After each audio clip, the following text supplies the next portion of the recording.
Hi friends, welcome to my channel. എല്ലാവർക്കും സുഖം തന്നെയെന്ന് കരുതുന്നു. മലയാളികൾക്ക് കണ്ടു പരിചയമുള്ളതും എന്നാൽ കഴിച്ചു പരിചയമില്ലാത്തതുമായ ഒരു വെജിറ്റബിളാണ് ബ്രോക്കോളി. ഇന്ന് ബ്രോക്കോളി മസാലയാണ് ഞാൻ തയ്യാറാക്കാനായിട്ട് പോകുന്നത്. ഇതിൻ്റെ ഉള്ളിൽ കുഞ്ഞു പുഴുക്കൾ കാണും. നമ്മളിപ്പോൾ കട്ട് ചെയ്തെടുത്താലും ആ പുഴുക്കളൊന്നും ചിലപ്പോൾ കാണാൻ പറ്റത്തില്ല.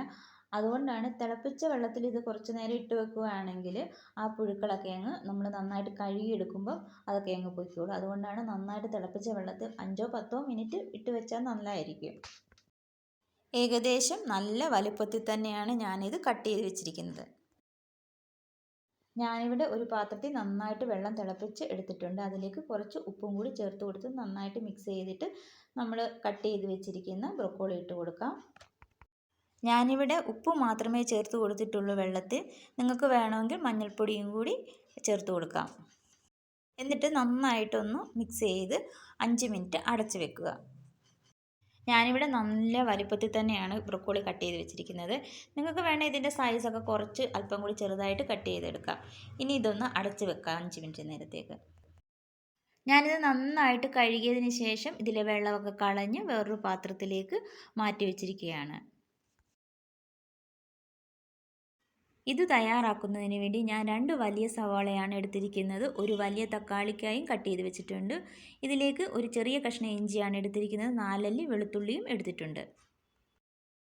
ഇതിലേക്ക് മസാലപ്പൊടികളെല്ലാം ഞാൻ ഒന്നിച്ച് തന്നെ ചേർത്ത് കൊടുക്കുകയാണ്. ആദ്യമായിട്ട് 1/2 സ്പൂൺ മഞ്ഞൾപ്പൊടിയും 1/2 സ്പൂൺ മുളക് പൊടിയും 1 സ്പൂൺ മല്ലിപ്പൊടിയുമാണ് എടുത്തിരിക്കുന്നത്.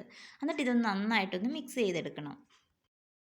ഒരു പാൻ അടുപ്പിലേക്ക് വെച്ച് കൊടുത്തിട്ടുണ്ട്. ഇതിലേക്ക് 2.5 സ്പൂൺ എണ്ണയാണ് ഒഴിച്ചു കൊടുത്തിരിക്കുന്നത്. ഇതെല്ലാം നമുക്ക് വഴറ്റിയെടുക്കാൻ അത്യാവശ്യം എണ്ണയൊക്കെ വേണ്ടതാണ്. അതുകൊണ്ടാണ് കുറച്ചേറെ എണ്ണ ഒഴിച്ചു കൊടുത്തിരിക്കുന്നത്. കടുക് പൊട്ടിയതിന് ശേഷം നമുക്ക് വറ്റൽമുളക് കൊണ്ട് ഇട്ട് കൊടുക്കാം. കറിവേപ്പില ഉണ്ടെങ്കിൽ ഈ സമയത്ത് ചേർത്ത് കൊടുക്കാം. അതിനുശേഷം നമുക്ക് അരിഞ്ഞു വെച്ചിരിക്കുന്ന സവോള ഇട്ട് വഴറ്റിയെടുക്കാം.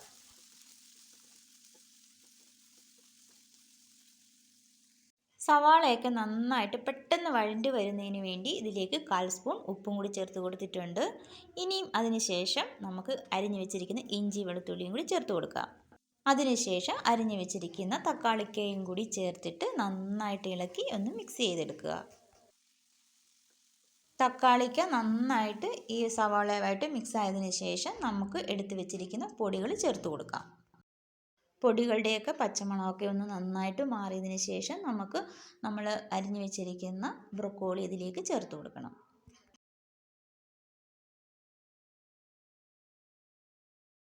ഇനിയും ഇത് നന്നായിട്ടൊന്ന് മിക്സ് ചെയ്തെടുക്കുക.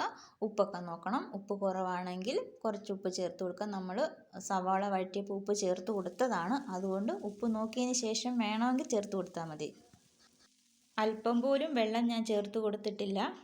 നന്നായി ഇളക്കിയതിന് ശേഷം അടപ്പ് വെച്ച് അടച്ചു കൊടുക്കുക.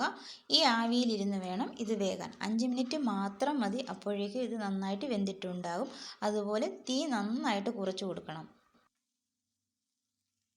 ഇനിയും ഇതിലേക്ക് ഞാൻ 1/2 സ്പൂൺ കുരുമുളക് പൊടിച്ചതും 1/4 സ്പൂൺ പെരിഞ്ജീരകം പൊടിച്ചതും കൂടി ചേർത്ത് കൊടുക്കുന്നുണ്ട്. ഇതിലേക്ക് പച്ചമുളകൊന്നും ചേർത്ത് കൊടുത്തിട്ടില്ല. ആദ്യം മുളക് പൊടി വളരെ കുറച്ച് മാത്രമേ ചേർത്ത് കൊടുത്തിട്ടുണ്ടായിരുന്നുള്ളൂ.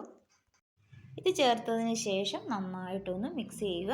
ഇപ്പോൾ ഈ പൊടി ചേർത്ത് ഈ കുരുമുളക് പൊടിയും പെരുംജീരകപ്പൊടിയും കൂടി ചേർത്തപ്പോൾ നല്ലൊരു മണമാണ്.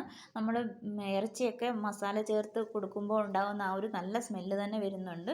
അതിനുശേഷം ഞാൻ ഏറ്റവും ലാസ്റ്റിലായിട്ട് കുറച്ച് കസൂരി മേത്തിയും കൂടി ഇട്ട് കൊടുക്കുന്നുണ്ട്. ആ 1 സ്പൂൺ കസൂരി മേത്തിയാണ് ഞാനിവിടെ ചേർത്ത് കൊടുത്തിരിക്കുന്നത്. ഇനി നമുക്ക് തീ ഓഫ് ചെയ്ത് കൊടുക്കാം. ഇത്രയേ ഉള്ളൂ.